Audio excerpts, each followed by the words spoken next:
Man, I have been trying to get through this review and I thought it was going to be easier than said done, but I think my main issue here with this particular manga, and if you clicked onto this video, you know what I'm talking about. It's the identity crisis coming from this manga, specifically from one shot to the actual expansion. If you don't know how the story goes, the actual story of Gokurakugai or Kugai or Kugi's nuts, I have no idea. It's about Alma and Miss Teo, who are troubleshooters who basically do these oddball jobs to defeat Maga. Maga are these demon beasts that run around and kill people, and they come from like the entities of people's minds and whatnot. The issue is how everything is conducted from character to character and storyline to storyline and arc to arc, and then it's those weird little glimpses of we're not just a regular shonen, we want to be something more, but then it gets abrupt with a regular shonen trope. But then the one shot, the fucking one shot, man, the one shot had the entity of Black Lagoon and Gintama mixed into one. I mean, you can't make this stuff up. I mean, literally, Miss Teo had tattoos. She had more piercings. I mean, Alma had more piercings. His fucking hair was different. He wasn't this half demon, half man beast. Which, sorry if I didn't explain that in the first bit. The expansion part, Alma is a half man, half boy thing. Wait, half man, half boy? What the fuck? What? Half demon, half boy. So, in this one-shot iteration, he is just a street kid helping Miss Teo get her bread. And Miss Teo is this very lukewarm, grimy mentor. And the way that we already get set up about how the city runs and acts, and again, all the sources coming from the one shot, how we know how the city acts is from the introduction into the Beastmen. The first mission that we see them go on is them from this little mermaid girl who wants to get her sisters back. So from her trying to get her sisters back, they go to this little organization, beat people up, save the day, whoop-de-whoop. There's this subtitlement of there is something definitely mentally wrong with Alma and something definitely mentally wrong with Miss Teo. But again, that's the grab. That's what keeps me in my seat whenever I'm reading. And the worst part is that I read all of this like after I finished the actual manga, and the actual manga compared to the one shot is the most like because bro, the art style and how descriptive the whole backstory and like what was being showcased was beautiful. And you know what, I want to give y'all some examples of the glimpse and glimpses of when this shit could have been great. Like, for example, Miss Teo's backstory, as I was talking about the art style, but let's really get into Miss Teo's backstory. Miss Teo had an abusive father who was running in like debt and whatever, whoop-de-whoop. He owed it to some beastmen. These beastmen said, hey, you and your brother, talking to Miss Teo and her little brother, was saying, hey, you seem like you can box and you can get down.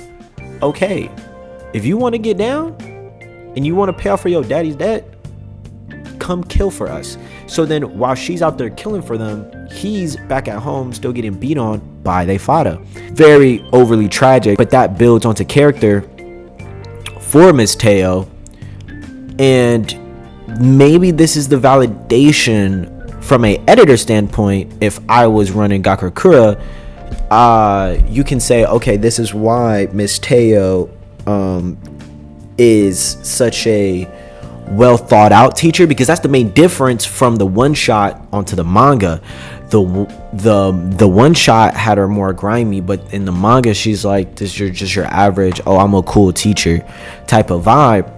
And one could say, hey, no, this validates the boringness of her character because she's went through so much as a child. But actually, again, I like what the one shot did. The one shot, if again, not saying the one shot is running off the same backstory from the manga, but when Miss Teo was out doing the killings, trying to get the bread up, whatever, she tried to propose onto the Beastman, hey, can I leave?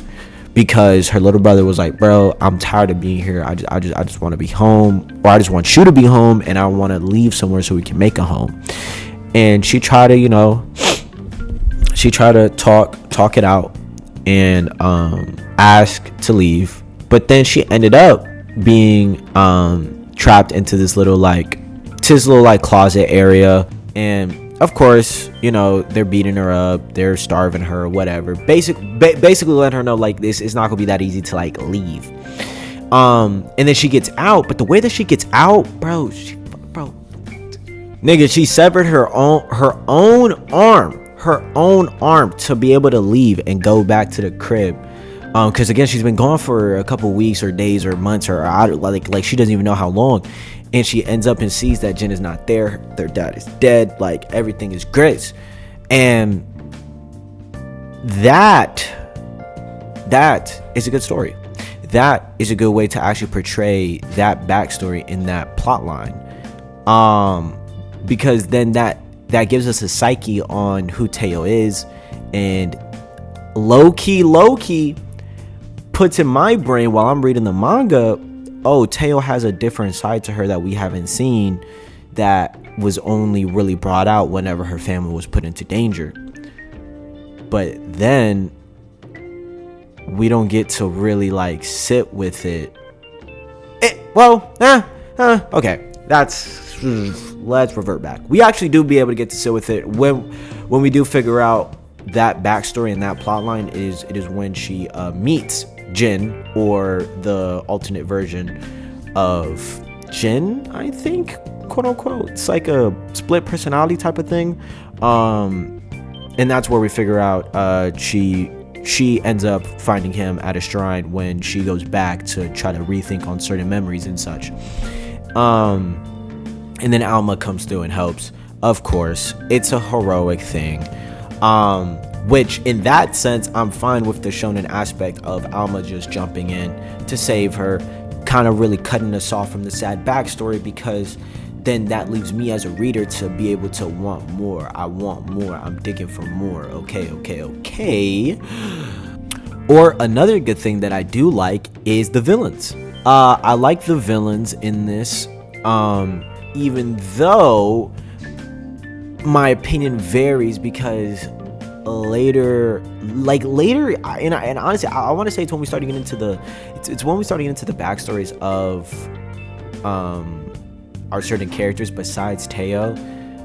We've seen about Nei, and it is when we started getting more into Nei's psyche.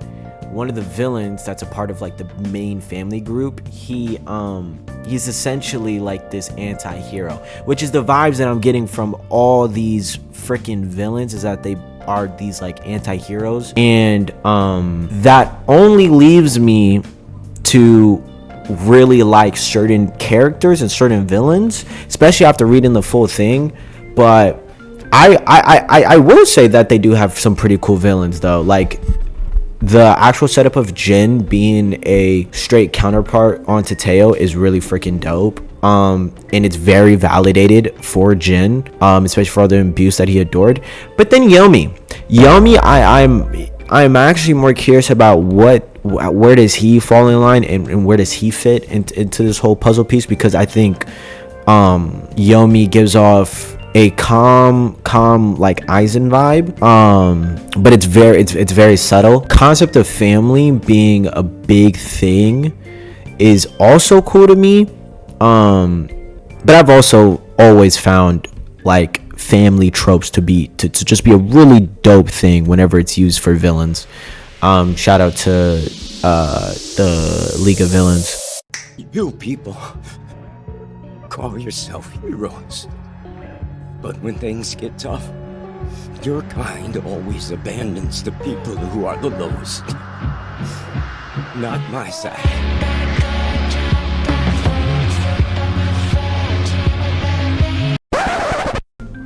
But yeah, and I want to be able to bring up more points that speak upon how much this manga had some very good moments, but then everything else is just lukewarm or just straight up bad. I mean, I can't even talk about how Utsuo, or however say her name, was such a character. I'm very sick and tired of seeing these like overly like and I don't even think this is on YouTube, because I did some more research, and I saw that it's actually like the editors that are like messing with a lot of these manga writers and artists visions. But I am so sick and tired of the theme of, hey, don't love anyone else if you can't love yourself, and then use it on a character that is overly like sexualizing themselves,